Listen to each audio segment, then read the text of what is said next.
This episode is brought to you by regret and bad choices.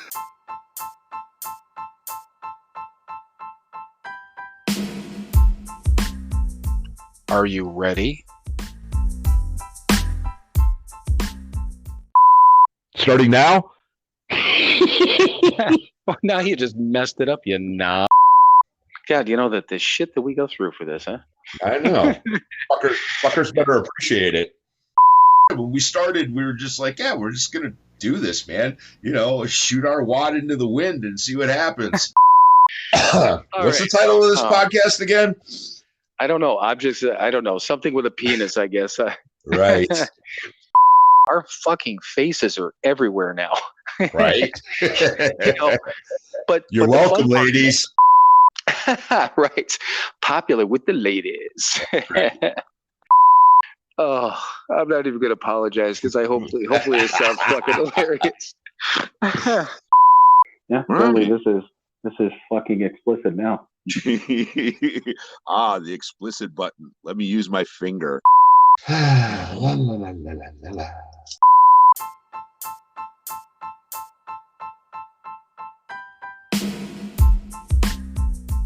It is time for another episode of Sober, Not Mature. And that episode starts now.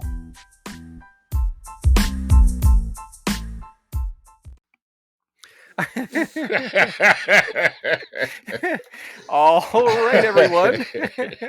Welcome once again to another episode of Sober Not Mature.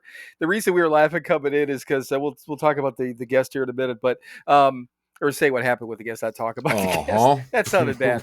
But Mike needed to go grab his book because we're doing a solo episode with us, and he goes, okay, I'm back. And I'm like, get this bitch rolling. I hit start. And he's like, wait a minute. And I'm like, fuck it. It's already going, man. Nothing I can do. So welcome. And I'm not cutting that out. You're going to hear us fucking laughing at the beginning. So fuck it. All right. Yep. So anyhow, I guess I'll do my standard. Hey, Mike, are you Kate? I am not Kate. Wait, hang on. Let me look. No, there's a thing here. Hang on. Yeah, and I am not Kate. So here's the deal. We had a technical issue, not a big deal. We will have Kate on again. It was just basically an equipment type of setup, and we weren't going to get the right audio. And we've said this openly, obviously to anyone that's listened to us for a while. Our goal, since two things, whether we were just audio only or not, right? Because even if we had video, people don't just want to look at these smiling faces, which us they don't want to anyhow. But that's a whole nother story. But we want the audio to be right because we want the story to get across, and if the audio's not right, it just we could lose an audience, and it takes away from the individual that we have. So we're going to reschedule. So not a big deal. Kate was kind enough to, obviously agree, number one, to come on with us, and obviously now agree to come back. And she's got a good story. She does a lot of things, and we will have her on again. So stay tuned. I'll promote the shit out of it again when it happens again. So yes. But anyhow, hi, hello everyone. Hi there. This is Sober Not Mature. It is, yes. And I'm fucking tired, man. I was hoping to kick back because we can have a guest, but all right, I will muster. Let me gird my loins here, and I guess I know what that means, but that sounds really bad. There'll be no gurging on our time. Gird, not gurg. Oh, I thought you said gurging. What the fuck is gurging? Gird. Okay, gird. G-U-R-D. Okay, even so, leave your fucking loins out of this. All right, fine. But you know what? Here's the good news, Mike. Yes. I think you've known me for how long now? 15 years. Have I ever been at a loss for words? No. Never. Okay. Even in the worst of fucking times. Actually, in the worst of times, I probably talk fucking more because I don't know I don't know how to handle myself. So I think I talk more if I'm going through some shit. So I've never been at a loss for words. So my point is you can still relax. You ever just do every once in a while. Do you just go yeah, okay. But you know what? The thing of it is, and I do it all the time now, and probably wasting paper half the time. But I printed out my stuff, so I got some things. I know maybe you got some things, and you got a book. You went and grabbed a book. So I did grab a book. why don't we let's calm the fuck down for a minute, okay, everyone? If I Calm down. any more calm, I'm gonna go to sleep. Settle down, calm down. Let's get back into the groove, and let's start this off with something familiar, something good, something routine, right? Right. A reading. If you got one, you got one, right? Well, I mean, I have a book. We're gonna Just spin the wheel. that's Because again, we thought we had a guest, so yes, I've got nothing prepared. So it's the story of our lives, anyhow. Pretty much. Welcome to Sober Not Mature. We have nothing prepared. Okay. This will work. Okay. August 9th. Sure, why not? Wait, no shit. I didn't spin the wheel. Hang on. Here we go. Let me reach over here, grab the wheel, grab your loins, gird my wheel, and here we go. All right, here we go. August 9th. I don't know. Let's see what this says. The problem is not that there are problems. The problem is expecting otherwise and thinking that having problems is a problem. Theodore Rubin. Clearly didn't have time to look him up. Google that shit. All right. As long as we live and breathe, we'll have problems. They are simply a part of life. We need to get used to the fact and stop getting upset about every problem that comes along. We can use the same process to solve our problems as we use to stay sober. First, we take a good look at the issue and decide how big it really is. Then we decide whether it is something we can handle by ourselves. If we need help, we get it. Then we think through all the parts of the problem and decide how to fix it. We can talk it over with someone else for feedback. Now we take action. Sometimes fixing a problem takes time, and we have to have patience. Sometimes it can't be fixed, and we need to learn to live with it. Remember, having problems is just a part of life, and overall, life is a lot better than it used to be. Prayer for the day.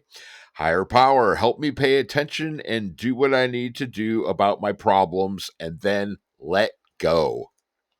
Today's action. Today, I will make a list of my problems. I will decide if I'm doing the right things to work on them today. Then I will relax and do something fun. First, I'm going to stress myself out with my problems. Yes. Then I'm going to relax. Yes. Sit down, fucking relax. You just got this whole bowl of problems over here. Now sit down and relax. Mm-hmm.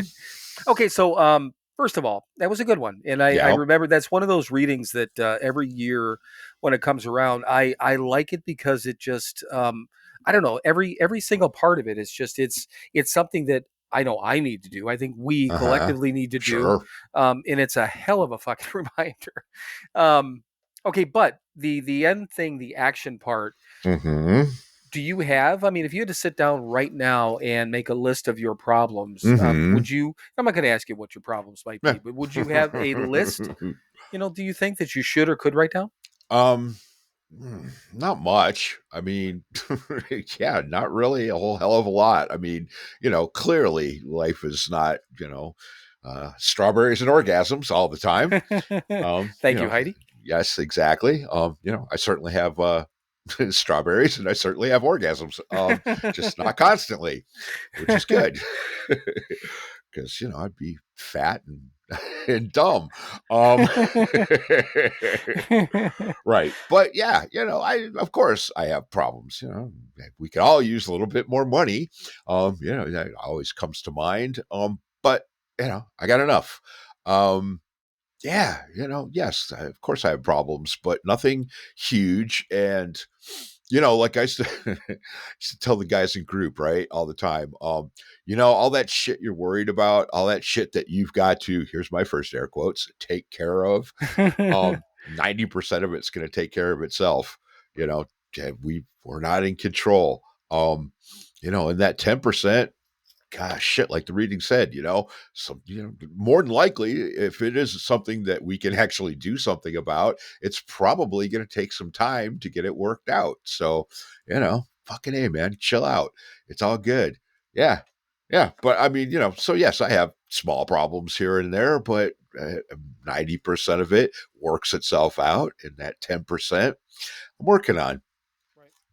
And that's actually a great way to put it. I mean, in to say that, I mean, I could sit here and lie and say I have no problems, which is a fucking lie. Everyone Of course. has something going Yeah, on, right. but it's what degree is it? Is it, it's like when the meme or the saying, it's like, did you have a bad day, or did one thing happen and you fucking milked it the entire day? Uh-huh. Do you really have a major problem, or you've got this thing and you just decided to blow it out of proportion? Right.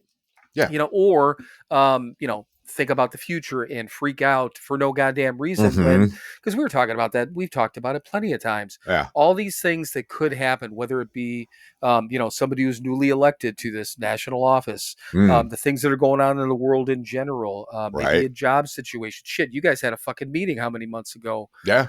You could have freaked out, or you could have just went on your way, and you just went on your way. They worked your fucking ass off since then. Yeah, pretty much. They're like, hey, we might have a problem, but we're going to work you like a fucking dog anyhow, Mhm. But so again, all these different things, and you were the one that said it's like none of these things have happened yet, Right. and that is one of my biggest problems, I guess, as I'm thinking about it, is the fact that I blow problems out of proportion. Right. However, I've learned to voice those, usually to you, Mhm. and a lot of times on here. Mhm. And they come out of my mouth. I'm like, that's so fucking stupid. That's just stupid. I'm like, Jesus Christ, I can't even believe I just wasted 4 minutes of quote unquote airtime on that, because it was Our stupid. time, Mr. Hand. Yes, I just wasted our time on that bullshit that I talked about. Uh-huh. But yes, I like how you said too that the problems that we have, we're working through them, Mhm. and the end result, I think that you said it before, is you have the faith. I think you've said knowing that things are going to work out, right? Right. Exactly. Yeah. Marty used to always say, man, trust in the process. Right. Yeah. Do what you're supposed to do and shit's going to work out. It may not work out the way you want it to, but who the fuck are you? Right. Yeah. Yeah. And and 9 times out of 10, and we've been around, and not that we've been around a long time, but we've been around long enough. Yeah. And even in the beginning, that when we let shit alone, when we let shit be, and get out of our own way, that Yep. not only, and you say it all the time, and I think Marty did too, Mhm. a lot of times it works out better than Yeah. different, but it's Yeah. better. Mhm. Right. You didn't really need that thing anyhow. You needed this, and I'm like, oh yeah, I guess I did. That's a little bit better. I like this that. is way fucking shinier than that shit I was looking at before. Yeah, and I mean that's all this and that's all that, but along with this and that over here becomes all this fucking other things that go along with it. Mhm. And that's the thing too. People talk about and maybe we've talked about it on here, but you look at I don't know. I guess I've been honest every once in a while that as I look at knowing what I went through from financial standpoint, a couple of Mhm. divorces, raging alcoholic, Mhm. losing all this shit or giving it away, better way to Right. put it, Mhm. over the years, and then being whatever age I am now or whatever age I was when I got sober, and then you look at other people and like, well, they're married, they got a house, and they get this, and they got that, and I'm like, Mhm. but God, I don't really want all that, Mhm. I'm not saying that I wouldn't, like a significant other in my life, but I mean, like, Mhm. marriage is not number one on my list. It's not out Right. of the question. I don't know what's fucking going to happen. Right. But right now at this moment, I don't want a house. If I Yeah. had one, I don't know what the fuck I'd do. I wouldn't be able to do what I'm doing. Right. I was talking to somebody the other day, and we were talking about animals, and I'm like I fucking love animals. These Mhm. when I was in Wisconsin, I'll tell you about. I hung out with my friend Kathleen. She's the one that was Right. talking about it, and I said these dogs. Her dog fucking loves me. Mhm. I met this dog one time 7 or 8 years ago, and then saw her again, and she fucking loves me. But I'm like I don't want to have to deal with a dog. Yeah. All the time. But I Mhm. love Kathy's dogs. I love my kids' Mhm. dogs. All this Right. shit, Right. So all these things that these other people have, I'm happy. Yes, to your point. I'll use a little bit more money. I think that goes without saying. Everyone out Mhm. there, right? Raise your Right. fucking hand. Uh-huh. Who's gonna say unless maybe Father Bill when he was trying to do either his pilgrimage or whatever he's doing when they're Right. doing the vow of poverty, then they don't want. Yeah. But they're a Right. normal everyday Yeah. human being, I mean, my last name's not Bezos, so I could always use a little more money. Yeah, and that motherfucker's he's not laying down. Neither Mm-mm. is fucking Elon Musk or Right. fucking Bill Gates or any of these motherfuckers. I mean, they're all they never they're not stopping trying to make Yeah, money. exactly. Hey, I Zuckerberg one day going, I think I got enough money. I'm good. Uh-huh. It's not gonna happen. I'm going to shut this all down because I don't need anything else. Yeah, I'm good. I'm good with the whatever billions I have. That's Mhm. enough. But so the other thing too is that it mentioned here about obviously the whole thing about I like the problems upon problems or whatever they said problems Mhm. like 7 times. That was funny. Right. Um, but try not to get upset about things. And basically there was the analyzation of the Mhm. problem. How big Right. is it? Do I need help? How do I Yeah. fix it? Take the action. But really, it was kind of a if I well, hopefully I listened correctly. It was kind of a to-do list, right, top to Yeah. bottom on Oh, dealing with problems, right? absolutely. Yeah. Yeah. Don't sit there and get all fucking emotional about it because that's not going to do anything. Yeah. Right. Yeah. Yeah. Okay. So stop, look at it, see exactly what it is. Is there anything I can do about it? Okay. If there is, then what can I do about it? And then fucking do it. Right. Yeah, and if there isn't, sometimes you just as hard as it is, you just got to Mm-hmm. sit back and be like, okay, I can't do anything about Mm-hmm. this thing. Right. Yeah. Yeah. But you have to come to that conclusion after you try.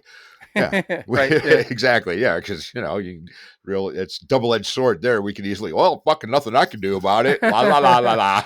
Yeah, yeah, we don't want to do that. We don't. No. Let's say maybe this is easy way to put it. We don't want the extremes, right? Right. Want to Exactly. I heard somebody say, probably you a handful of times, twice maybe, Mm. stay in the middle, right? Just be right in the Yep. middle of that bed. Uh-huh. That was a Mike original, wasn't it? Is that all Uh, yours? I don't think so. Yeah, I was trying to build up your ego and give that one to you, but Nope.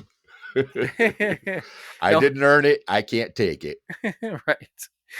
But no, when just real quick about Kathleen's dog, she has a dachshund, so I got her Mm. this, and I've done it over the years. I mean, she has different things. She played with her wiener. I did, and All that's right. she loves those stupid jokes, because Uh-huh. she said her dog Winnie for a long time and had another one, or I think her daughter has her other dachshund now. But Mm-hmm. she's all about these the fucking wiener dog jokes. Sure. So I ordered her a hand towel that said it said I'm attracted to wieners or something like that.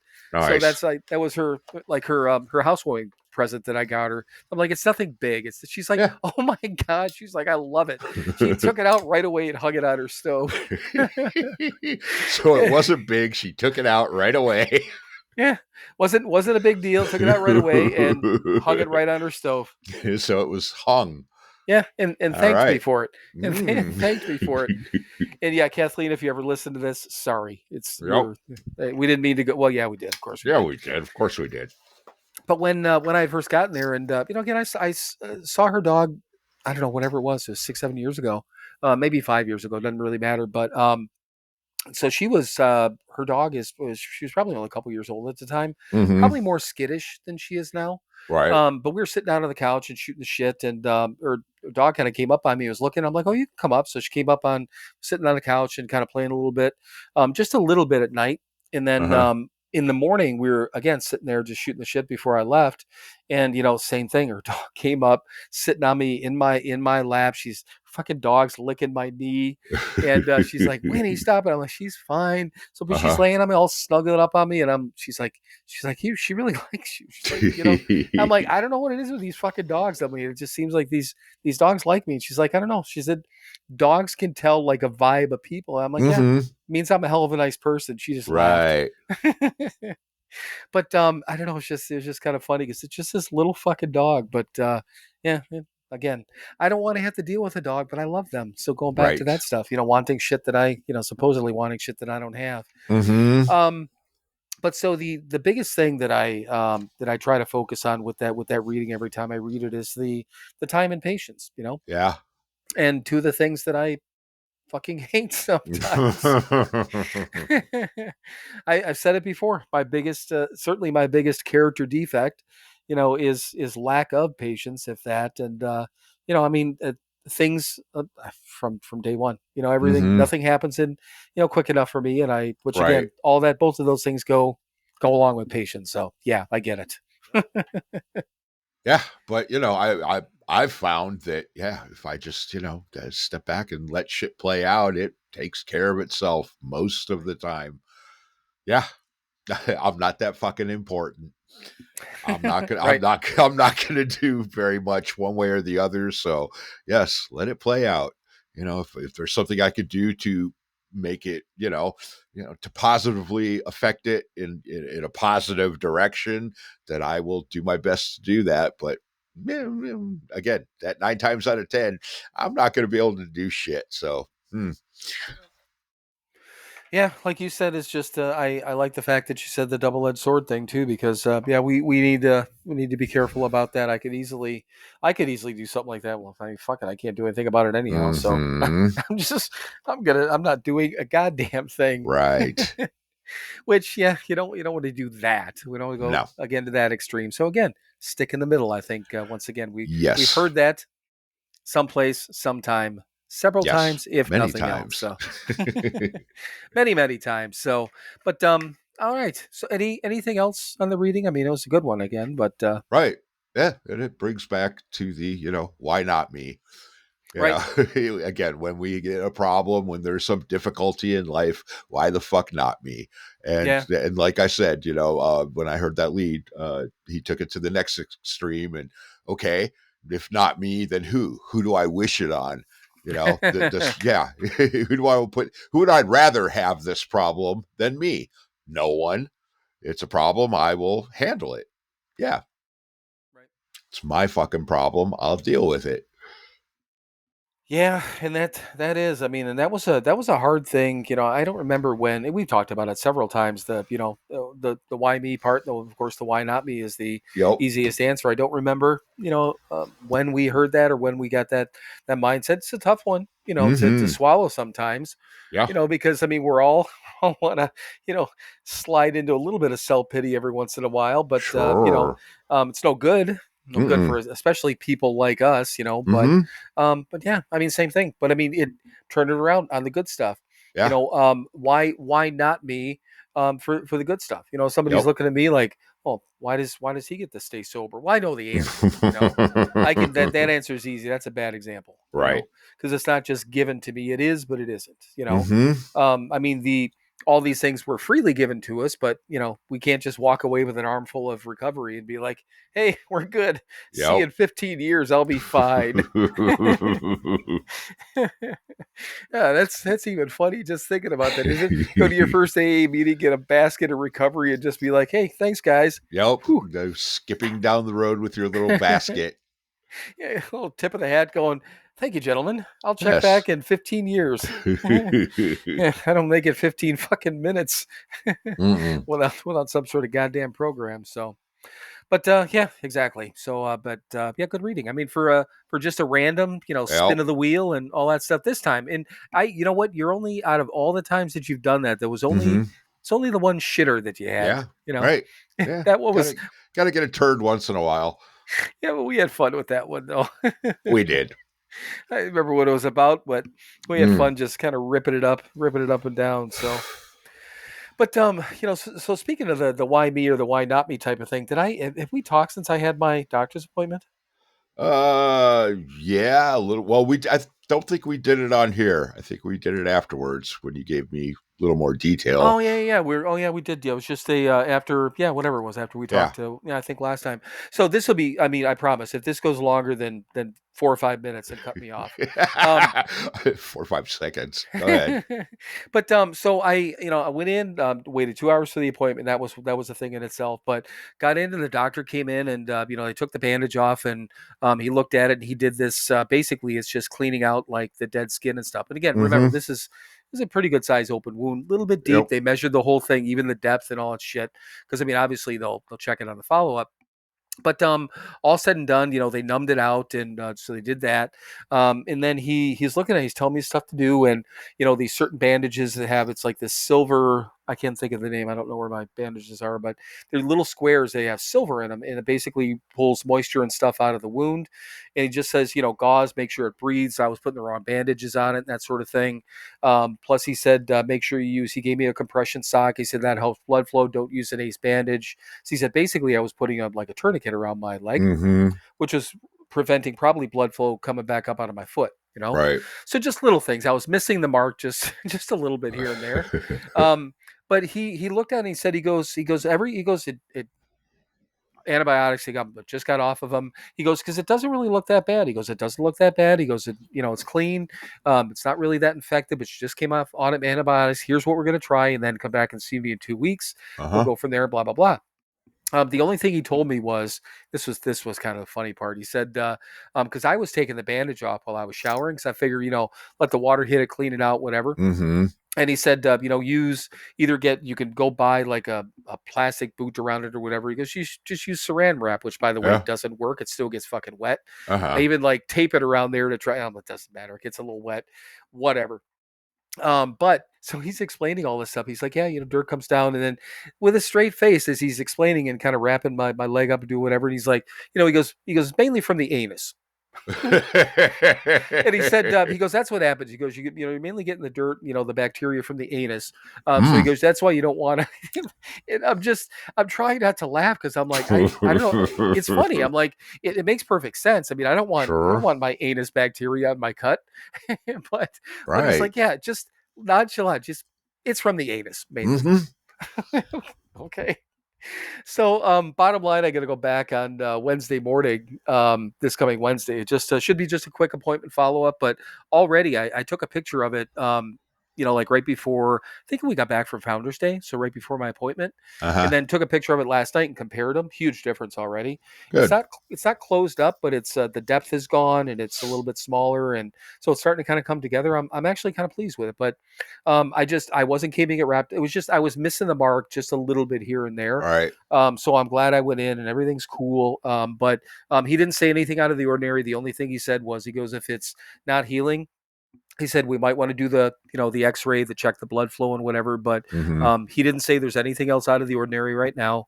But yeah, I mean, all said and done, it was very positive. I had to wait for fucking ever, to get in there, but it was good. So yeah. I'm on the mend, and that was 3 minutes, and that was less than 4 minutes. So all right. Come on, give me a come on, round of applause. So I'm not going to die yet. I haven't been diagnosed with diabetes or heart disease yet. Anything of those yet? I'm not dying. Well, we're all dying, but I'm not dying a quicker death at the moment. So I think I'm in good shape. So all right. But it was. The Keating Center golf thing got canceled. That kind of blew my mind when I saw that on. I was going to ask you how the golf thing went. I'm like, right. Oh, fuck, we don't have to talk about that. So just not. Weather, huh? It was. There was thunderstorms and stuff moving through. Oh, was it? Okay. Yeah. So So it's rescheduled for September 20th, I believe. Yeah, I was gonna say I knew it was sometime in September, but I couldn't remember exactly when. But I just didn't know. I didn't know if it was if there was, like a lot of rain in the course. Just like we don't want to have a golf outing because it'll fuck up the course. I mean, that's happened before. Golf courses will shut down or won't have a golf outing. Yeah, there's been thunderstorms before. I remember one year I showed up. It was probably 10 years ago. I showed up for the steak dinner. I didn't do anything else. And we were under a pavilion and it was pouring thunderstorms and but Marty's out there grilling the steaks in the rain. It was right. I got mine. Yeah, I mean, I've been on a golf course before when a storm rolls in, just regular rain, and it just kind of fucking is what it is. You're either going to get wet or you got an umbrella with you or whatever. Right. But yeah, most golf courses, if there's something bad rolling in, they'll run sirens to get people off the course. But I've had that happen probably once, maybe twice. But it's nothing to fuck around with. I mean, you're out in the big old open field with metal clubs. Yeah. Caddyshack. Exactly. But because that was that week that we recorded early that week because because I was gonna be there for registration, which is what I do on Saturday mornings. But no, Didn't happen. It was Yeah. fine. No, and again, I mean, it's and we're going to do it. We were just talking about we're going to record on Wednesday this coming week because 4th of July weekend and stuff. But Yep. yeah, I mean, it's fine. It didn't affect me one way or the other. It just kind of eases up the Friday, and it's just weird. I mean, I gotta take my time. I still eat at the same goddamn time because it's like my body clock or whatever. And it's just on a Friday. I don't eat it, fucking 4:30 on a normal day, but sit down and eat at 4:30 on a Friday.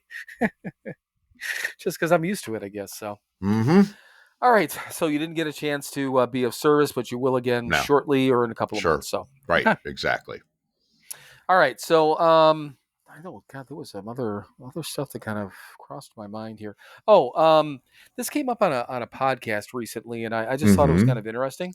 So, the person was reading the quote, and I can't remember what podcast it was. Not that it matters, but it said the quote says, "Why do you always like a person says, why do you always insist on taking the hard road?" Mm. And then the person replies, "Why do you assume I see two roads?" And I'm like, part of it, I laughed, and I'm like, God, that's actually that's a thinker for a minute, So my question there was, I mean, do you think that during, or even now, I mean, during your active addiction, I guess number one, do you think you saw another way, or was No, it of just course. one road? Yeah, Okay. it was one fucking road. Yeah. Okay. Yeah, exactly. No, of course I didn't see another way. It's tough to see out of a brown paper bag. Yeah, it's a good point. It's a good point. Right. And I think it's the 12 and 12 talks about, you don't have to you don't have to totally hit bottom to change. You start getting through this process. I've found that we don't have to bottom out. We don't have to, hit that brick wall every time. We can see clearly now. We can see the brick wall, and we can start slowing down and go, okay, how do I get around this fucking thing? I don't need to run into it every time in order to change. Mixing my metaphors there a little bit, but yeah. Right. We don't have to take the hard road anymore. We don't have to learn those hard lessons anymore. One of the benefits of this program is we're able to look at other people's mistakes and and learn from not only our own mistakes but other people's. We go, oh yeah, I don't need to do it that way because clearly that doesn't work. So yeah, we don't have to take the hard road anymore. Sometimes we do, because we're still alcoholics and drug addicts and stubborn and yeah, we think our way is the right way still, even though it's proven time and time again that it's probably not. Well, but yes, we can learn lessons from other people. We can learn lessons from ourselves. We can learn to see that brick wall in the distance, and we don't have to run into it every goddamn time, all the time, again and again and again. Right. Yeah, and that's a good point. I'm glad you brought up obviously lessons from other people because I mean that's one of the things that is brought up a lot on here. And I think to begin with, you're the one that started bringing it up about no bad examples. And I know Right. that's not necessarily it's not a Mikeism. It's not something that you developed. I know that, but I think you started talking about it on here that there are no bad examples. And I mean watching people. I mean, to begin with, when we first got sober, watching, I was all fucking wigged out about why people were really relapsing, and that was the whole, can it be that simple thing, Right. And to this day, and I'll say yet before I even say it, I haven't relapsed yet, and Right. but the thing of it is I don't. So many people are thankful for at least their last relapse if they've got continued sobriety after that because whatever was happening. They needed that relapse to learn some additional thing. And I can not only understand that and accept it. I don't have issue with that. I don't be like, well, why couldn't you learn that without doing it? Right. Well, you know what I mean? In the Well, beginning, when I first got we sober, know the answer to that, right? Why couldn't we learn it without learning it? Right. Right. But I mean, I could easily, the fact that, I haven't had that experience, be like, well, why can't you just do this? Well, the thing of it is that every once in a while, yeah, some people, you have to do that, Yeah. I'm grateful that I haven't had to. I'm grateful that I've had, good people in all along the road, including that silly conversation that you and I had that was huge, Mm-hmm. because I don't know. I mean, without that or without all the words from all these other people, would I have taken another swing at it? Why the fuck wouldn't I have? Right. I mean, really, Yeah. if I wouldn't have, taken the time to get the shit out of my ears and actually take the time and the effort, to and trust people that Mm-hmm. wanted, what's best for me, and actually be able to look at somebody and say, okay, this is what happens. I don't need to run into a burning building to realize that it's probably not a great idea. Yeah. I mean, yeah, if I had a Probably loved a one little in there, warm in there. if I had a loved one in there, things like, okay, I Hmm. get why people do that, but Mm-hmm. I'm not gonna do stupid things. I'm not gonna try to jump across a cliff. I've seen people fall before. I see what Mm-hmm. happens when people try to pet a bison at the Yellowstone, or take a selfie with an elk. Right. I don't need to try that. No. But yeah, it really is. It's about taking that time and really understanding that other people have taken that hard road. And I mean, granted, now we get to see the two roads, which is cool. Mm-hmm. But yeah, when I heard that quote, I was just like, God damn, that's really interesting. Because the first thing I thought about was, there's no way in the world I saw two roads No. before. So I don't know. I wish I could remember. Not that it would matter, but I kind of wish I could remember now where I heard that from. But Mm-hmm. I don't know. It was an interesting quote, and hopefully I will remember it at least to the end Yeah. of this episode. Right. And really, the nice thing is there's actually more than two roads now. Right. There's all kinds of roads out there. Yeah, Yeah. I drive them every day. But yes, there are roads all over the damn place. And, again, I mean, the road you're on right now, with the traveling and stuff, I mean, you certainly couldn't have saw that. uh, Fuck, what, 10 years ago? No. Yeah, right. No. And Exactly. All sorts of roads open up for us. It's a beautiful thing. yeah, and that was and literally I remember I don't remember the exact moment that it happened, but I remember the roughly what happened at that time frame. It was right around the time that either right before or right after Derek graduated, and Uh-huh. I was just kind of like I mean, I on purpose I when I came back to Wisconsin to be closer to him, Mm-hmm. got as far away as Madison, which was an hour and a half. I moved to Jefferson, which was a half hour closer. Went back to Germantown to be closer to him. Right. So I made all these specific moves to literally, I don't want to say follow my child and my Mm-hmm. my kids, Yeah. but that was the point, Yeah. because To I be wanted to near be. them. Yeah, I wanted to be around him through those formative years for a young man and a young boy, but also be closer to my daughter and Brian, and I Mm-hmm. accomplished that. But it was just like after that, not that I had any issue being in Germantown, but I'm like, well, I don't have to be here anymore. Right. I'm not going to abandon my children, but Mm-mm. and I've done, it's been literally, it's just had all the memories come up. It was within the last I don't know, handful of days that I came down here 3 years ago to Indiana. Right. Mm-hmm. Um, and I've kept in touch with my kids. I haven't, blown up my relationship with them. I go back there as much as I can, and as much as I want to say need to, but I can go Mm-hmm. back anytime I want, Right. and I've seen them and all that stuff. So, yeah, but shit, 10 years ago, I don't know what the fuck I was doing 10 years ago. What year Uh-huh. was that? 2000. That's when I just moved to Germantown 10 years ago. Right. So that's what I was doing then. Mm-hmm. But yeah, you're right. Yeah, tons of roads, and I don't know. It's the roads that we're on right now are they're not always smooth, but pretty goddamn nice, right? Mm-hmm. Grateful to be us. Slightly egotistical, but it's slightly true. Slightly Yes. true. Yeah. All right. So this I don't. This came from Touchstones. I don't know how recently this was, but it says my father didn't tell me how to live. He lived and let me watch him do it. We've talked about both of our fathers when we were younger. This is my parentheses part to you and I. So Mm-hmm. we talked about both of our fathers when we were younger, and possibly the lack of positive influence. And this was my thought. So where do you think you got your positive male influence from as a child? Was it from your dad? Was it from the No. people in your life, or Well, and I I didn't know my dad.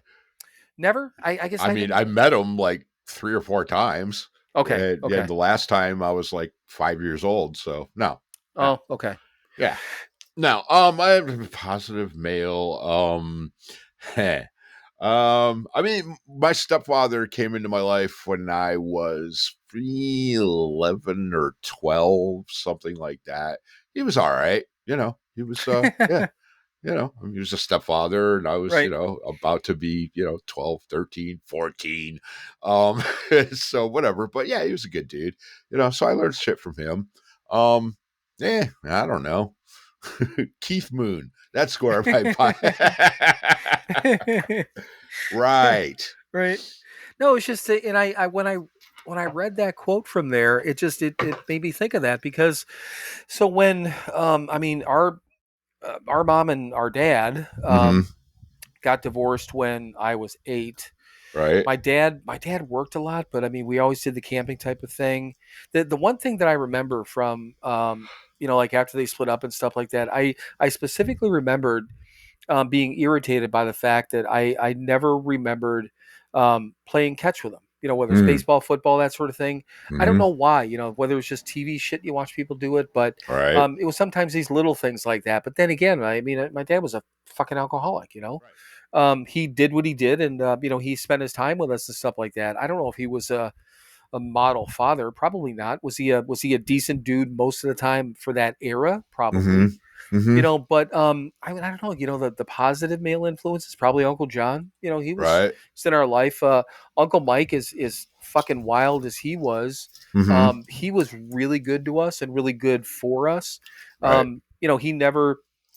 I mean, later years we saw him, get wild, and when we were Mm-hmm. adults and shit like that. But when we were kids, did I ever tell you about the story when Mom looked for the house in Wisconsin and he came up to Pittsburgh? Uh-uh. So first of all, he had an El Camino, which, that was his. It was like it was a brown, I think a brown El Camino. Nothing great, but he loved the car. So he drove up there. Mom was coming up to, Wisconsin. We lived in Pittsburgh at the time, and she was house hunting. So whatever it was, she was gone, I think, for a week. Up there, went do some work at GE up there, and blah blah blah. So when he got there, he basically told us. He said, okay. He goes, we're gonna have fun. We're gonna do this and that. He goes, I don't care. What you guys do for the most part. Probably laid down a couple little rules. Mm-hmm. But he said, your mom's going to be back on, let's say, Sunday. So he said Saturday, no questions asked. He said, we're cleaning the entire house. Right. Anything that's around, we're getting shit back in order. I don't care what happens up until then. He goes, I'm not going to get on you guys about. He goes, but this place will be spotless before she gets back. Mm-hmm. Cool. And then, I don't know if this was in Cleveland at one time or when we were there, or when he was there. We went through a car wash. We were pulling into the car wash in his El Camino. And, Uh-huh. it's the three of us sitting in the. I think I was in the middle, Kathy on the passenger side, obviously him driving. So we Right. start pulling into the car wash, and he hands Kathy a towel, and he's like, "Put this up on the window." And he grabs a towel and puts one up. His windows leaked. Okay, so you had to jam a towel up on the whole rim of the window, and water was still kind of pouring in his car, but he needed a car wash. Right. But yeah, a guy like that though, he was a very positive influence to us. Right. He really was. It was a lot of fun. He was a good dude. I missed both of them, but Mm-hmm. it's just, yeah, he was those times. Again, good positive influences. So, all right. So again, that was just kind of a, I don't know, just an odd question if nothing else, but just one that kind of crossed my mind. So, actually, you know what? I'm looking at the time, Mike. Are you looking at Ah, the time? I am now. Well, why don't we look at the time and maybe, I don't know, do a break? You know what? We're going to be right back after these words from our sponsors.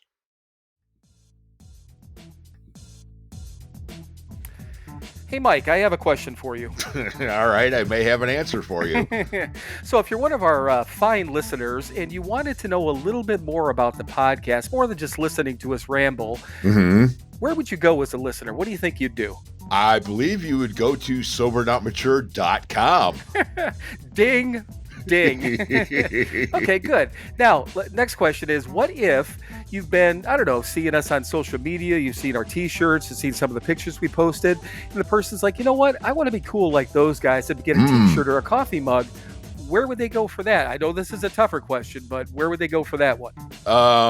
They would go to SoberNotMature.com.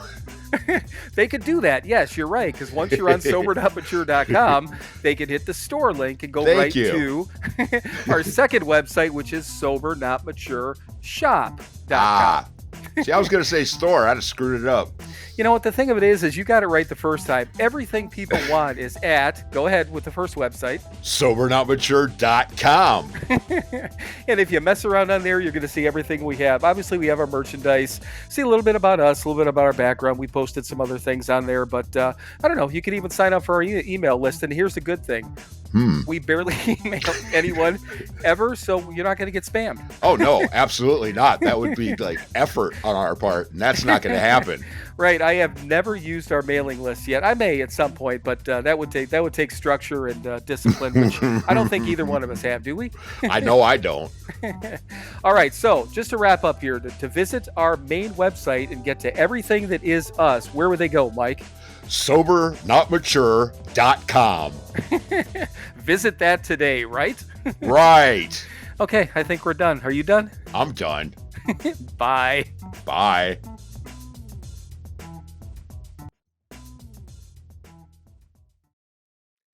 All right, everyone. Welcome back. Yeah, I guess I wasn't paying attention until I just kind of looked up and I'm like, yeah. It's all right. I dozed off there while those commercials were playing. I hear you yawn every once in a while. Usually it's when I'm telling a story, but you've yawned I think more tonight than I've ever heard you. I'm freaking tired, man. I started off this episode saying that. It's all good. No, I know. Has it just been like just long? I mean, I'm not asking you to explain your yawning. Yeah, I think it's funny. I mean, yeah, work's been long. It's been, hotter than the devil's taint here for the last 4 days. So yeah, it takes a lot out of you. I mean, yes, 80% of the time, 85% of the time, I'm sitting in an air conditioned truck. It's fine, but I have to get out and work in this shit. So, yeah.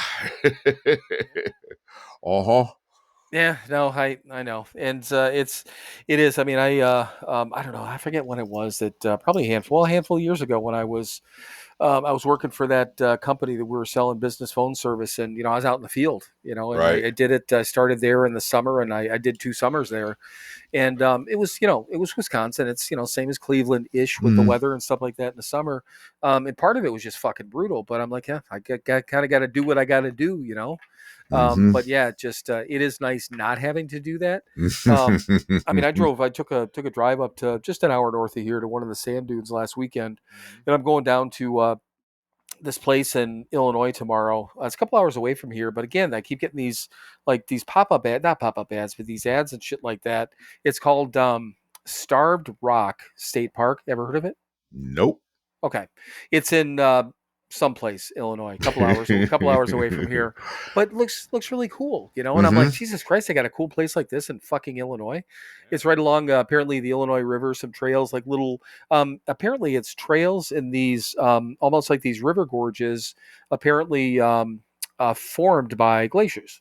Okay. Yeah, right. So, which, I mean, they have those through Ohio and through like Kelly's Island, shit like that has all that. I remember seeing that shit over there when we were kids, but I don't know. I'm like, fuck it. I'll take a run over there and, kind of see what's what. But last weekend, I mean, it was hot, but I'm like, fuck it. I need to get out and do something, Right. But it was this sand dune. And I swear to God, I 2 things. I'm not going to hike in the sand anymore.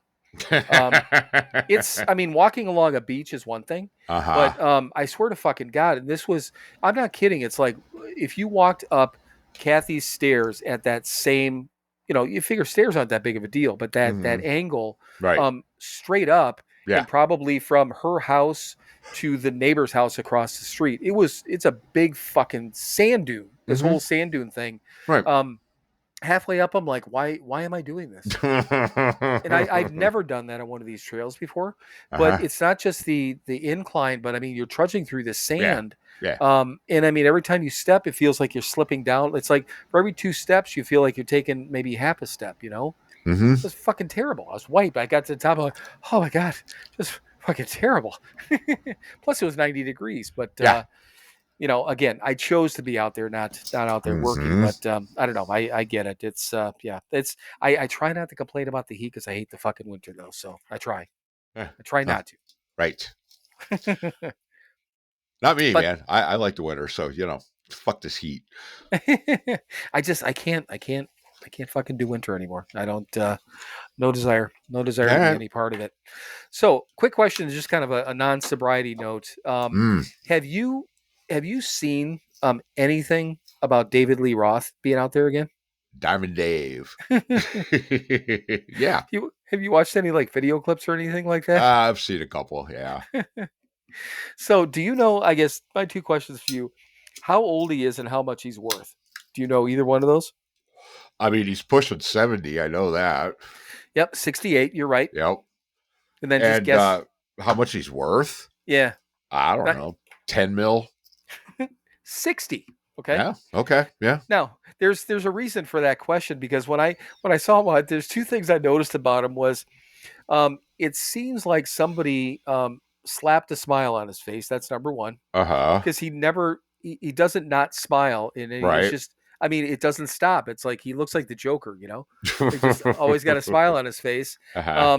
You know, and again, he's 68 years old. I mean, I'm body shaming him, but he's up there singing and his fucking arms are flapping and whatever. And Mm-hmm. he's like in that part I'm not criticizing him for. He's 68 years old. I mean, that's how he should look. But I mean, he's just like kind of like skinny, fucking no ass on him anymore. He's just up there in his leather pants and whatever. And I just out of curiosity, I'm like, how fucking old is this dude? How much money does he have? And Uh-huh. why is he out there doing this? Right. And that's when I looked it up. I was just like, wow, okay. Did you have an answer for that? Why is he out there doing it? Because that's what he does. He's Yeah, fucking Diamond Dave. He's got to goddamn entertain. I know, but I just thought, I'm like, Dave, sit down, fucking relax. You Yeah. got $60 million fucking dollars. Uh-huh. Or just sit up there in a goddamn recliner. People will still come see you. I don't know. It just it just blew my mind. And I mean, his voice is gone, which again, that happens. You know, seriously, I'm not trying to, you know, people talk about body shaming. I'm not even body shaming him, age shaming him, anything like that. I want the man to take his $60 million and fucking relax. That's what I want him to do. I want what's best for Diamond Dave. Ah. But maybe that's it. Maybe that's what he's out there doing is Yeah. that's he's living his best time. He is. His best time in Dave life. But yeah, it's just I don't know. Some of these people out there are still doing their thing. And I give them all the credit in the world, but I don't know, there's just gotta be a point when it's gotta be sit back and be like, enjoy your fucking millions. Right. So okay, let's pull another. What do you say we get back to a little bit of sobriety here, Mike? All right, let's stop do fucking it. around. Stop fucking around with this Diamond Dave shit. Okay. God grant me, just random. I don't know where this is from. God grant me is the only thing I know. The reading was talking about having an attitude of gratitude. Haha, we talked about that before. When you came in this time, when you got sober this time, how long do you think it was until you had, and I put in here fairly, I qualified it, a fairly positive outlook and attitude. And I put all the time, but I'm even going to say most of the time. Right. I'm trying to give you a little bit of wiggle room I know. here. I appreciate that. No, you know what? It was something I had to work on, something I still have to work on. Right. Yeah, you know, I mean, there were definitely I've been more grateful than I probably am right now. You know, yeah. You know, I started, you know, I probably worked harder at being grateful earlier on, you know, because I had to. I still have to. I'm probably not as grateful as I've been in the past in sobriety. You know, and yeah. Um, I think some of that comes with just, you know, being more comfortable being sober, that I probably don't have to be quite as grateful, just for the survival portion of sobriety. Not being, miserable in sobriety, because I'm pretty comfortable being sober now. Right. But yeah, and I think part of it comes just getting older, and it's like, being curmudgeon-y, and I'm not quite as grateful as I used to be. Right. Yeah, but I'm still plenty grateful. And again, that's part of my routine is, stopping at some point during the day, usually at the end of the day, and, finding those things to be grateful for, is still part of my routine. And yeah, it has to be, because, again, grateful drunks don't drink, Right. grateful junkies don't use. And I don't want to drink and I don't want to use, so I better be fucking grateful. God damn. Mm-hmm. And well, I've been open, on here about that, Yeah. and we've talked about it several times that and this is not, by any stretch, it's not a joke.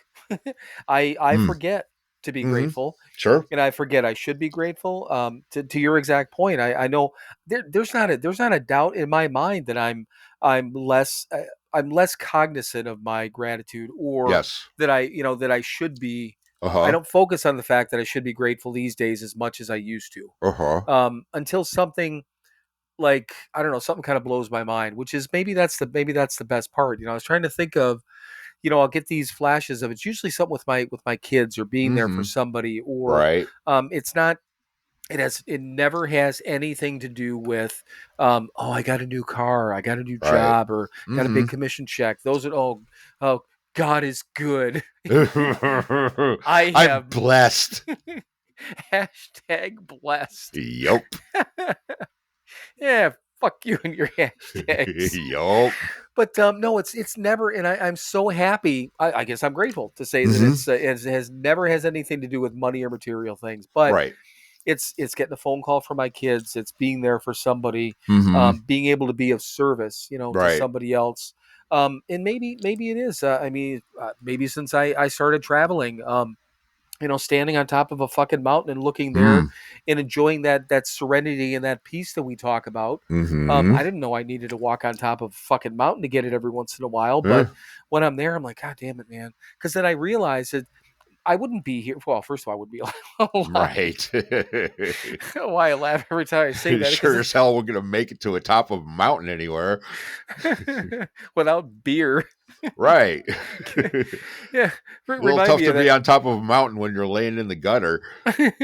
Remind me about that. Taking beer to a park too. I got other thing that kind of blew my mind.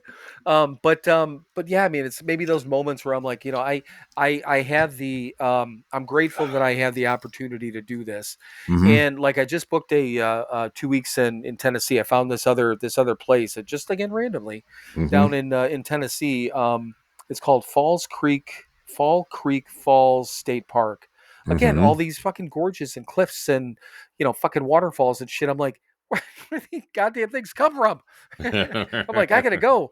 Right. But same deal. When I was about to book it, and I'm like, God, same thing. Going back to these problems that we talk about. I've mentioned it. The things are a little slow at work. The money's not where it Mm-hmm. needs to be, and blah blah blah. Mm-hmm. Then I just told Kathy the other day, because she wants to get her floors done, and she's like, just decide. You got to figure out when. Whenever you're taking a trip, I'll get it done then. Right. So I'm like, well, let me know, because I got a plan. She's like, oh, just whatever. So I'm like, okay, I would. Like, just came up randomly, but I told her, I'm like, I don't know if I want to do it with the money being tight. And then this morning, I told her, I'm like, fuck it. Last night I booked it. I'm like, again, money's tight, and I said, I'm not broke or anything like that, but I'm like, Mm-hmm. I get two choices. I can have money be tight here, or I could be in fucking Tennessee and be able to go on a hiking trail, Yeah. and have money be tight. Because all it did, it just, there's one thing that got paid off, so it's replacing himself plus a couple of dollars monthly for what I got to pay on it, and it's just gas money to get there. And I'm like, fuck it, Mm-hmm. it's not a YOLO thing. I'm not a YOLO guy, but I'm just of that opinion that, okay, so what am I going to do? Am I going to sit Yeah. here and wallow? Which Right. there's nothing wrong. I'm having the time of my life wherever I can be. But I told Kathy, I'm like, if I get to go be someplace beautiful, I'm like, I don't mean it's not beautiful here. Right. You suck, Kathy.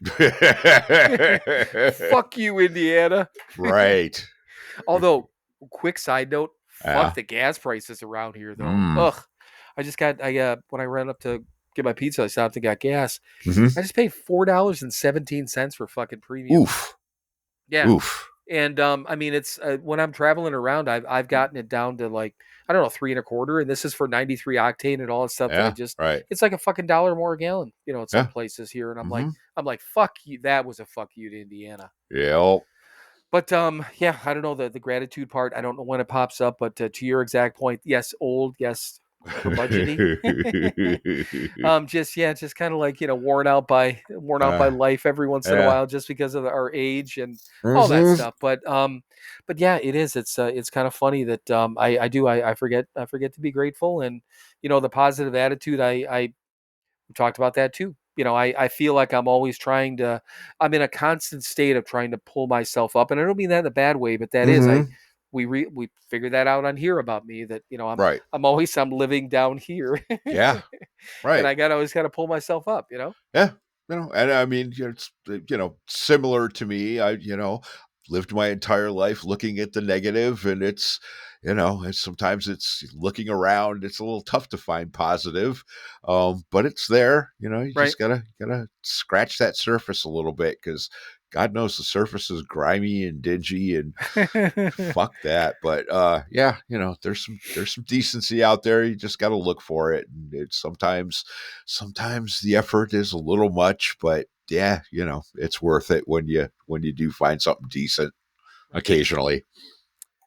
Yeah, I agree. Oh, so I was thinking, I don't want to forget about the alcohol in parks. So the park that I went to, it was Warren Dunes State Park in whatever town, again, north of here, which you've probably driven by. You might even driven by there before. Probably. But so when I got there, I remember what time I got there, probably 10:30ish. A little bit of a wait to get in. Whatever it was, it's like fucking $11 to drive into this goddamn park. All it is sand dunes. When I was in Amarillo, I went into that. Well, where you went, that Palo right. Alto, Yeah, the or canyon. Palo Duro. That was $8, and I'm Mhm. like, I don't spend $8 there. Again, grateful I could do this. Right. But as I'm going in and even looking, for all the different things, I mean, all over the place, no alcohol in the park, no alcohol here, no alcoholic Right. beverages, and I'm like, really? I Mhm. mean, there's picnic areas, whatever. I'm like, really? Because all I could sit there and think about, I mean, when I pulled out, there was this line all out onto the road of people coming in. So I'm like, seriously, all these hundreds and hundreds, maybe thousands of people, nobody's drinking. Come on, really? Right. Yeah. Well, we know, I know. they are. Yeah, I was saying, I know what I would have done. Yeah, right. They're drinking. They're using drugs. Yes, yes. Right.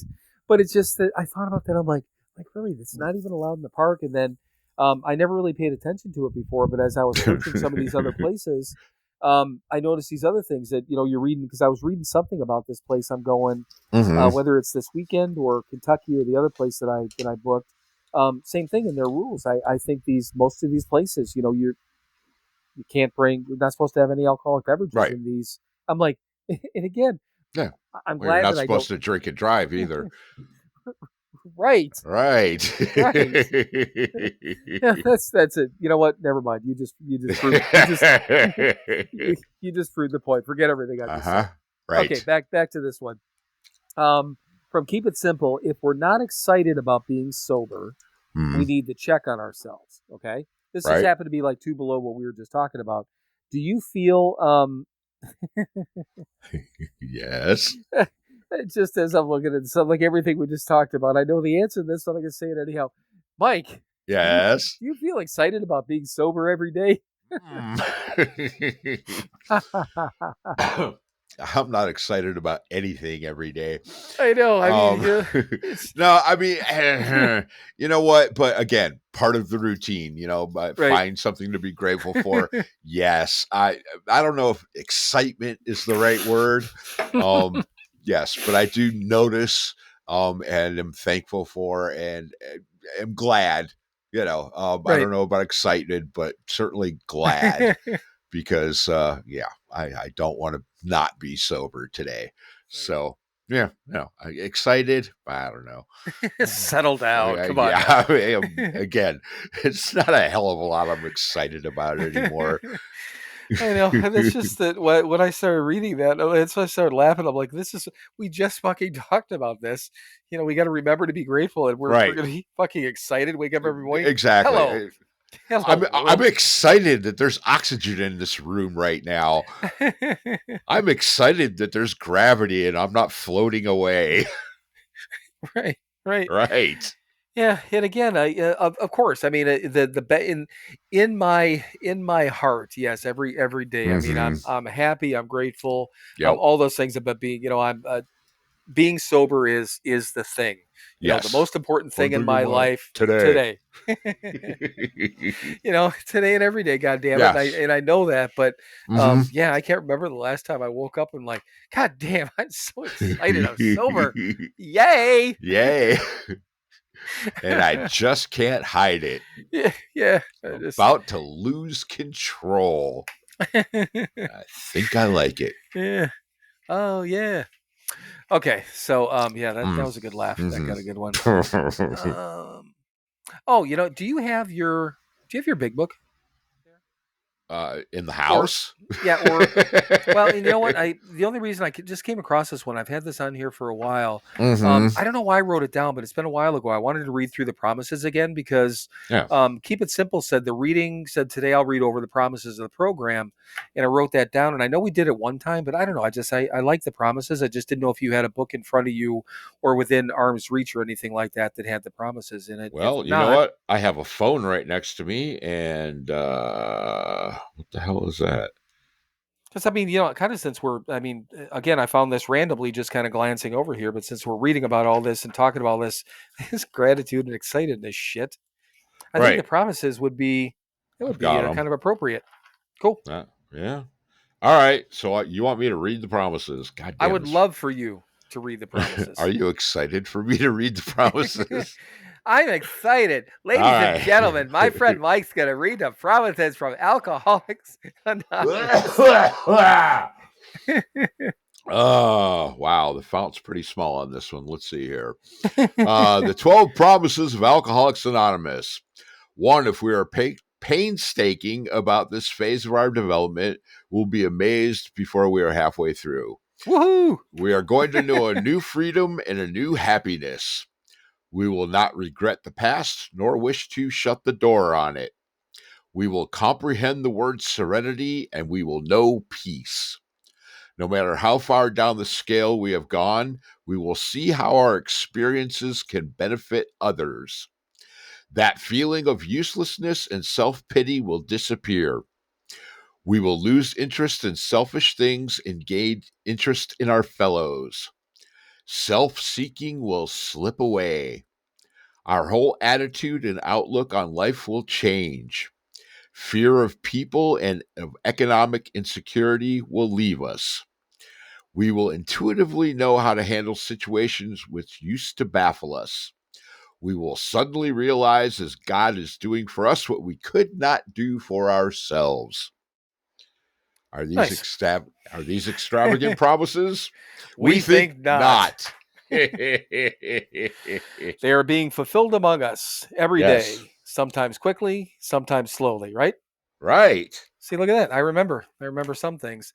So, and it's just kind of funny. And I have no idea when I wrote. It's been a while ago since I wrote that down, but I mean, I love the promises. I always loved going to a meeting or love going to meetings when they read them because I think they're important. I probably didn't pay. Same thing, maybe. I guess the other way around. I didn't pay much attention to those to those, when I was newer. Right. But I remember, I don't remember where I was, like whether it was Ohio or Wisconsin or whatever. So I don't remember the time frame that it clicked or that the words clicked to me. But what is it? Third or fourth one where it says, we will know, comprehend the word serenity and know peace. Mm-hmm. I remember sitting in a meeting when that was read, and just this calm came over me when that line was read. And I'm like, that was fucking cool. Because it just after hearing that I think I was in Wisconsin, so probably 3-4 years, Sure. of hearing it. That I actually it was almost like a again like this physical reaction I got to it. It wasn't a fucking white light or any bullshit like that. It just, Right. you know what I mean. It was just a Yeah. calming effect, Mm-hmm. And I think that's the point of those promises, right? They're Sure. Yeah, well, you just, you whatever, 3-4 years sober, hear that newcomers, you went, oh shit, right. I know peace. I comprehend the serenity that of which they speak. Yeah, I know what the fuck they talking about. and I'm seriously, I'm pretty sure it was. I'm pretty sure it was when I was at a meeting in Madison. Yeah, So, yeah, probably 3-4 years sober yeah, at that well, time frame. Which, yeah, I guess that's a great point to make. It didn't happen in 6 months. right. It did not, and I was, I had my head was, Mm, completely out of my ass at that point. I was mm, doing the right things. I didn't have all my shit together. I still right. don't, Sure. clearly. Right. But I mean, I had a good solid foundation by the time I left Cleveland. Mm-hmm. Um, and going to meetings and again living a decent life and all that sort of Right. things, but yeah, like I guess to your point, yeah, it took it was 3-4 years sober until Yeah. that feeling fucking came over me, which is I don't know, it's cool. Yeah. Oh, absolutely. Yeah. Why Yeah. did it I take mean, so long? took it took as long as it needed to take. I know, and the thing of it is I was already in a good fucking mood, so it was Yeah. just a little bit of cherry on top of the icing is all that Mm-hmm. not all that it was, but adding to it at that point, and it was Right. fucking Yeah. I wonderful. mean, well, yeah, you were peaceful and serene, and it made you actually look at it, and you went, "Oh shit, I actually am peaceful and serene." Right. Wow. Yeah. Yeah. Yeah. It's like, hey, I can actually relate to that now. Hey, how you doing? It's not just fucking words coming out of my mouth. I kind of Mm-hmm. feel that a little bit. Yeah, I got that Yeah. kind of got that going on. A little bit of swagger, a little bit of peace Mm-hmm. and serenity swagger going on. But yeah, and yeah, to your point, it took as long as it took, and I was obviously joking, so you would say that, but yeah, it was a good thing. So thank you. I appreciate you fumbling through the small font to read us Uh-huh. the them dire promises. Yes. Absolutely. All right, so this one is from God Grant Me. This might be more recent. Reading was talking about letting go of good and bad things and how Hmm. we are now versus before we got sober. Mm-hmm. And I've got in quotes here, am I the type of person who has more trouble letting go or hanging on? That was the quote at the end. Ah, yes. And I think this was recent, probably in the last couple of weeks. So what do you think about that? I mean, am I the type of person who do you have more trouble letting go or hanging on, or is it equal, or what do you think? Um, hmm. You know what? I probably have more trouble hanging on. Right. Yeah, I letting go is pretty easy for me. Um, yeah, good and bad. Um, yeah, but hanging on, yeah, hanging on to good.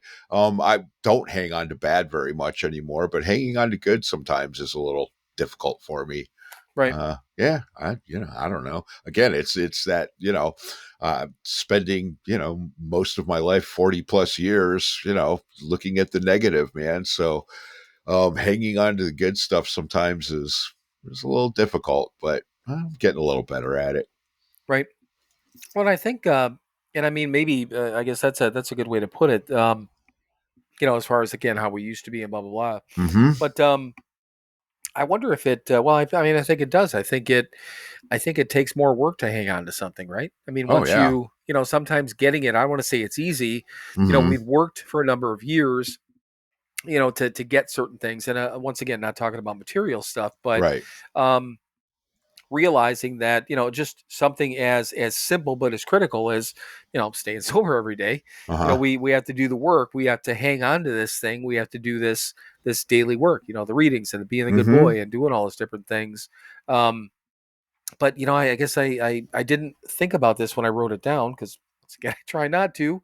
Uh-huh. But when weird shit or weird people or weird things that have come into my life, Mm-hmm. it's easier. It's not as difficult. It used to be impossible for me to cut something loose. Mm-hmm. You know, because I just didn't. I don't know why I didn't have the balls to do it, or didn't Right. want to deal with the confrontation. But especially if it's something that threatens, well, the only reason only if it was bad to me, it'd because it'd be threatening some part of my life, and usually, you know, my maybe that peace and serenity I was just talking about, which could, Mm-hmm. you know, affect my sobriety. So it's easy to just be like, man, I can't be around this person. Right. I can't do this thing anymore.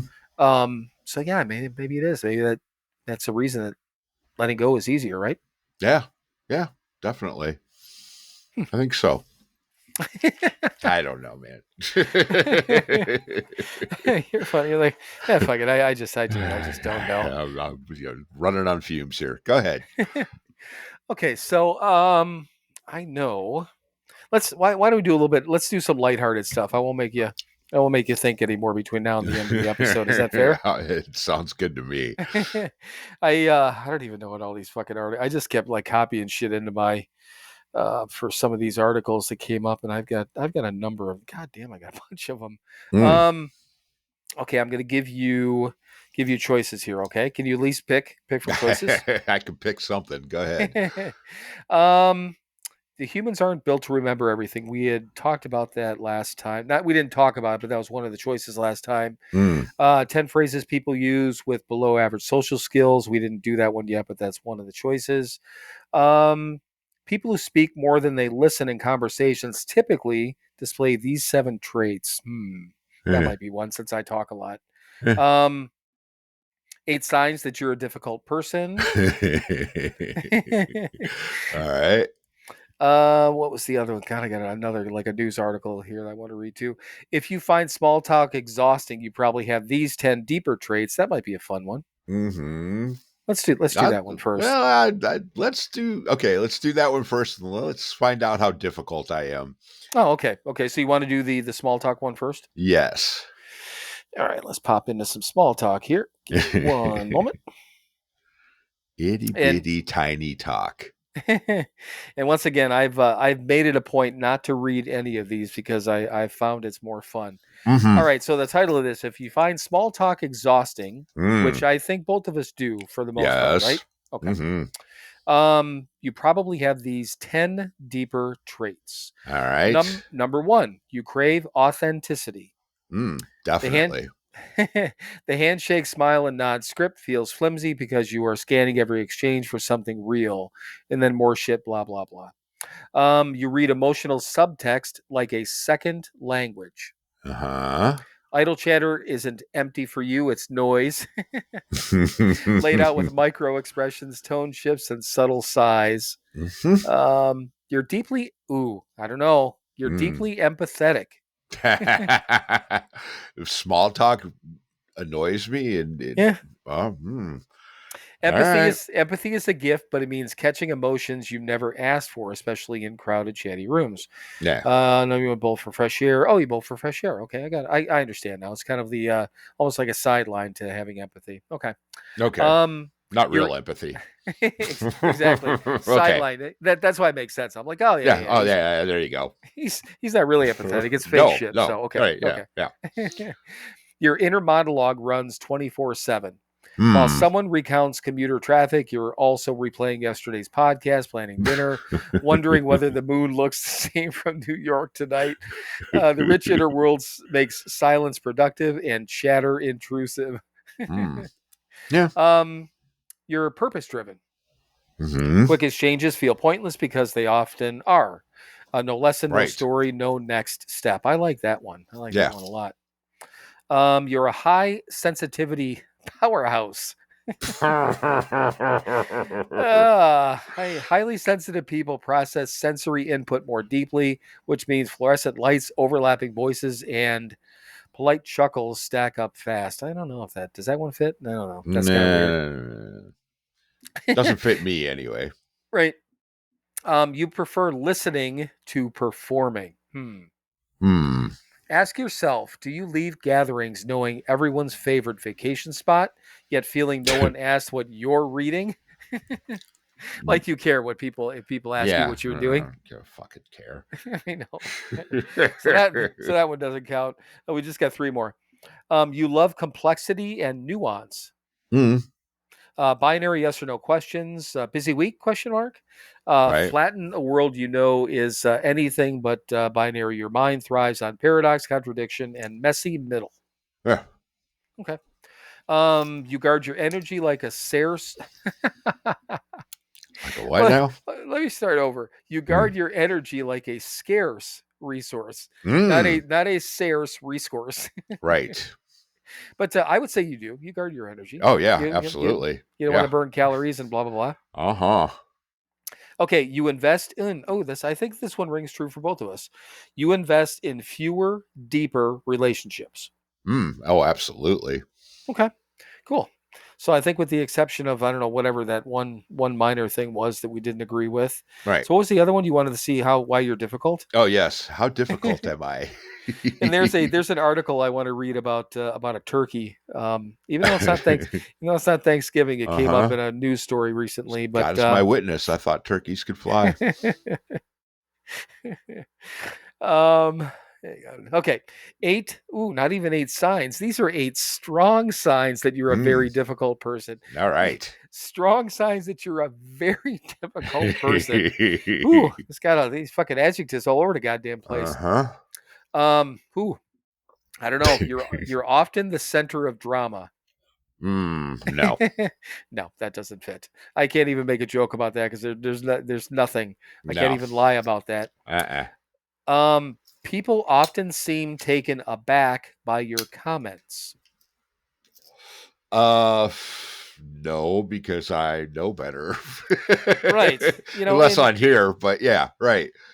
Well, that would be, exactly. That would be letting my thoughts run, my thoughts. If they heard what the hell was going on in my head, yes, they would be taken aback, but right. I know better. Yes, right. go ahead. I mean, we say things for, just fun shock value, but not truth. So yeah. Okay. I wouldn't pinpoint you on that or me. All right. So far, I'm nope. 0 for 2. Uh-oh. I think you got number 3. You've openly admitted it on here. Uh-huh. You struggle with empathy. Yes. Empathy, the ability to understand and share feelings of others, is a key characteristic of emotional intelligence. I don't know about that. I mean, it is, I guess, but sure. But did you know that being low on empathy can make you come across as difficult? I mean, I don't fucking care. Well, don't you seem difficult? That's right. Okay, so number 4, I think, depending on the circumstance, could go either way. You are resistant to change. Okay. Yeah. So I think depending on the circumstance, that could be a yes or a no, right? Well, no, it's a definite yes. I'm resistant to change. But thankfully I know better that there are things that I have to change. Otherwise, my life is fucking miserable. But yes, I'm resistant to it. Yeah, always. I'm a goddamn drunk, man. I hate change. Yeah, I wasn't thinking about it that way. I was thinking the fact that you're open to change, but you're right. I mean, that's right. That's the perfect I'm way open to it. I fucking hate it, but I'm open to it. No, and that's where I was again. My brain was over there on trying to think positively for you, but when I wanted to go back to the real reason. So I get it. Yep. But I'm the same goddamn way. I'm exactly the same way.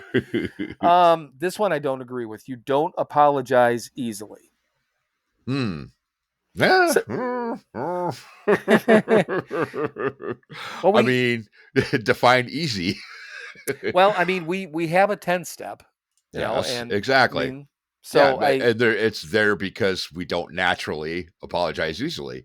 When I mean, other than sorry, and then don't fucking change our goddamn behavior, right? We did that a lot, but we didn't truly apologize, because truly apologizing is changing your fucking behavior. So no, not easily, but we do it because, again, we have to. Okay, yeah. So you're looking at both layers, and I like that, because I'm looking at I'm looking at what we do versus what we are. Right. So, yeah, and that's not what you're 100% correct. So I'm difficult. Yeah, but you're being truthful, and I'm looking at more of the glossy and the shiny side, where you're like, no, it's this. I'm like, fuck, okay, it is. Yeah. Right. But with the sorries, it's like, well, fine, I'm fucking sorry. I said it. Yeah, I said it. I can apologize real fucking easily. I'm not going to do anything about it, but yep. All right. So number 6, you're often dismissive of others' ideas. Mm-hmm. Yeah, often. You're You're like, full of yes. shit. Like, Right. yes, often, yes. Yes. Okay, I'm just gonna give that one to you then. All right, so number 7, you're not open to feedback. Right. Again, No, unfortunately, yes, I am fucking open to it. Again, I don't like it, but I'm open to it because I have to be. Right. And I'm just reading these and shutting my fucking mouth. No commentary to begin with. Just giving you the reins to go whichever way you want. You can go whatever way, but you're like, no, I am that way. I'm like, okay, fine, fuck you then. Yep. Okay, so I agree with that though. I mean, with myself also. Yeah. Okay, so this I'm going to disagree with this one. Okay, but we'll see what you think. Number 8, you struggle to maintain close relationships. No. Okay, No. Yeah, that one. I mean, no, I don't struggle. I have 2 of them and 3. Yeah, and yeah, that's fine, and it's plenty. Right. Yeah, and that's the thing. I mean, it went back to, I forget whether it was in a reading or one of these other things we just read, but the circle of people we have. We talked Yeah. about it before. Mhm. I don't have the time or patience to have a large circle of No. friends anymore. Right. I take away from the fact of all the people that we run across in Cleveland, Mhm. even all, because we've got our core people, then we've got, the whole poker group that I consider all Mhm. those people friends, but Oh, not people who we absolutely. do stuff with on a daily basis. Right. But I still consider those to be close relationships, but Mhm. just different, they're, Yeah. than that core. But Yeah. okay, so that was it. That was the 8 strong signs. Okay, That's that was 8 8. of All them. right. So, yeah, I'm fucking difficult. I don't know. I mean, I think that, in my mind, as a friend, and like we said, with Father Bill, I mean, we're not even friends anymore. We're fucking Mhm. family. I think Right. you're manageable in my Well, mind. I yeah, mean, yeah, that's I that take a lot of work though. I no, I sure mean, as fuck wasn't 15 years ago. no, and I'm saying to me, you're manageable to deal with. That's what. Yeah, right. I know. Yeah. Oh, okay. That took a lot of goddamn work because it's not my natural state. Right, right. I thought you meant that you were manageable, and I'm like, no, no, no. But you got what I meant. Okay, good. Yeah, I did. Yeah. Okay. All right. So, this is an article about when was this, from June 16th? So, 10, 11 days ago. All right. Dateline, Madison, Wisconsin. Did it. An apartment occupant reportedly used tequila to marinate a home cooked turkey Sunday evening, Mm-hmm. causing the oven door to blow open. Again, I heard this is a kicker story, and then they read it on the morning show. So, Uh-huh. according to the Madison Fire Department, 911 caller said they were cooking a turkey in the oven for 8 minutes when the oven door blew open. Firefighters arrived at the block of blah blah blah. A thermal imaging camera was used, and firefighters opened the oven, which had blue flames that came out. So this fucking turkey is still in the oven. So it Mm-hmm. blew the door open. It must have blown it open and blown it back, or obviously closed up again. Yeah. But so the firefighters opened up, blue flames coming out. The oven was removed from the apartment, and the occupant obviously said they have used the recipe before and had no issues. They used it before. Firefighters presumed the accumulated vapors from the alcohol were not being vented properly from the oven, and when exposed to oxygen, would ignite. So occupant had been evaluated for burns, not taken to the hospital, blah blah blah. But so what they were talking about, what I was thinking about too, I'm like how much fucking alcohol would you have had? How much tequila would you have had to use to make your fucking oven blow up? Right. Well, A lot. Yeah. Just dump this whole handle of fucking tequila into pour it over the turkey, and yeah, I'm sure they, whatever the pan would figure like a roasting pan, right? Right. Yeah. Figure 5-6 inches deep, so you got 4 or 5 inches of tequila in there. Yeah, sure. Why not? Yeah, I just and I think about I mean there's bourbon everything out there now. Bourbon steaks, Mm-hmm. bourbon hamburgers, bourbon this, bourbon that. Jack Daniels has got all these recipes, which they're marinated in alcohol, but I'm guessing I don't know whatever the quote unquote proper amount is. Mm-hmm. This I guess that now that we're talking about it is that if it were you and I, if they're like, well, if this much tequila is Uh-huh. is good, Yes. I think we're gonna put a little bit more in there, Absolutely. But More I is was just better. I was just thinking of well, brats, and beer Uh-huh. brats. I mean, that's the whole point of I mean, making brats. If you do them, boil them in beer and butter and blah blah blah and all that stuff. But Mm-hmm. I mean, it's an open pot on the top of the stove, so I mean, Right. it's not like it's enclosed. But I think that seems to be like the key is the vapors are in there. That makes sense, when you think Yeah. about it. But I don't know, it just fucking cracked me up. I'm like, some fucking dude. I mean, first of all, I don't know. In all my years of drinking, I wasn't a huge tequila drinker. Yeah, me neither. Um, at any point, Mexico, we were down there, and shots here and there. But I don't know. I mean, it doesn't even sound appealing to me. Fucking tequila turkey. Mm-mm. No, it doesn't.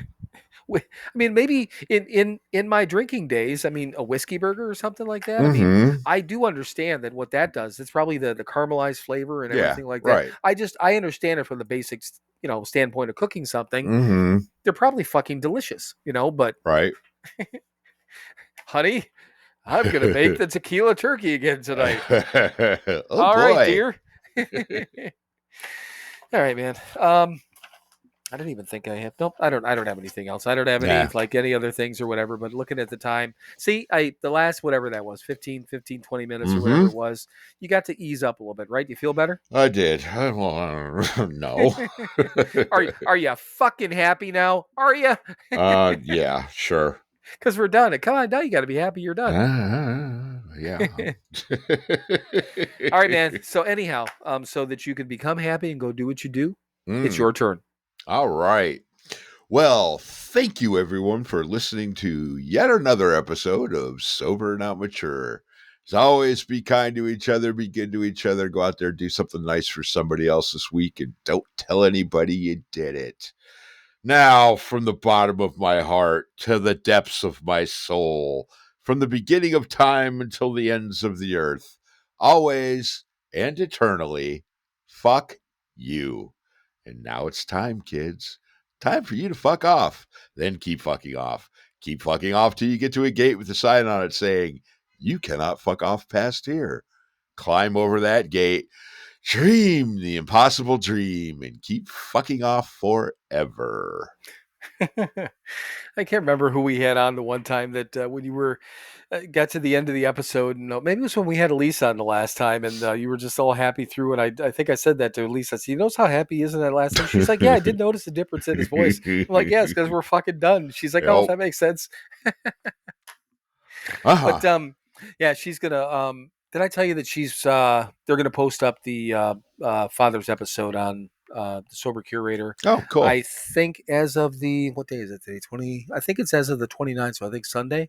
Okay. She said they post a couple of articles, a couple a day or whatever, so it'll go up, I think, on the 29th. But Cool. yeah, I mean, it's I don't know. We got a couple of just real quick. Mhm. Al, our buddy Al, he's on Facebook with us. I don't know if he wants us to use his name. It rhymes with Ritz.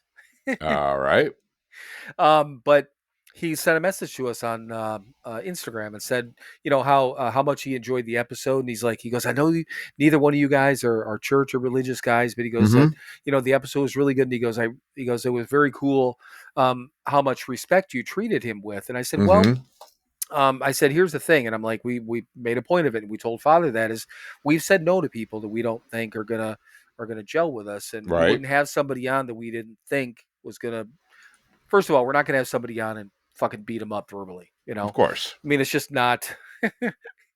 It's thank God it's not our thing. Right. I mean, part of it'd be fun for a couple of minutes if the person if the person was a real dick. Yep. But no, I mean, we're not going to do that. But I'm like, no, I mean, we were open with Father about that. We didn't know how this fucking thing was going to go. Right. But yeah, it just turned out. And plus, he was just a real cool motherfucker. So yeah. Oh my God, yeah. Right. Yeah. Yeah. yeah, he was just a very cool dude. So yeah, yeah, it doesn't matter what his title is and where he comes from, whatever. Cool is cool, and he was cool. Yeah. 100%. Oh, and I had messaged him too and said that obviously let him know about the Sober Cure and everything. And he's like, hey, he goes, if I ever make that pilgrimage out to Cleveland, he said lunch is on me. And I'm like, okay. Yeah, nice. I said, give us a heads up. I'll make sure I'm out there for a free fucking lunch from a priest. Why the fuck, man? All right, man. So anyhow, no, you're right. Yeah, cool is cool, and that's a great way to put it. So, Yep. All right. I don't know. I think I love you, brother. I think I love you too.